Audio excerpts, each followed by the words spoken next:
Hello and welcome to my review of the recently released film Ingrid Goes West, the first feature from director Matt Spicer, who plays it relatively safe here in terms of directorial style, and instead lets the film's well-written script and actors do the heavy lifting. The main one doing the lifting here is clearly star Aubrey Plaza, who plays a mentally ill woman named Ingrid who becomes obsessed with people she follows on Instagram and starts stalking them. She gives a great performance and presents a very three-dimensional character.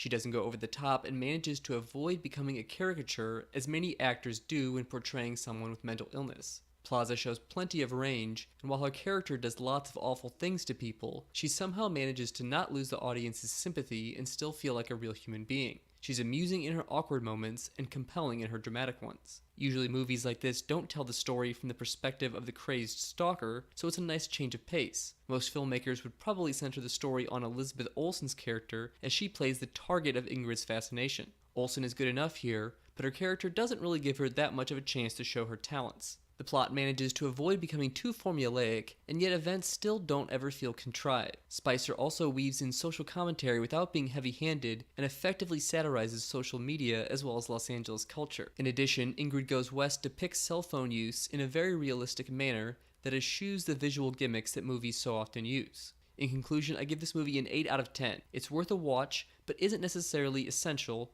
and probably won't be one of the best of the year or anything like that. Ingrid Goes West has an 87% approval rating on Rotten Tomatoes with an average score of 7.2 out of 10. The low-budget film has made around $2.5 million at the box office as of now. I'd also like to mention that at my screening there was a short film attached at the beginning called Hi Stranger. It's a bizarre, surreal, animated work that achieves being cute and touching in its very short runtime. I really appreciate when they put shorts before a feature, as it can expose these sometimes hard to discover works to a broader audience. Well, that wraps up this review. Thanks for listening.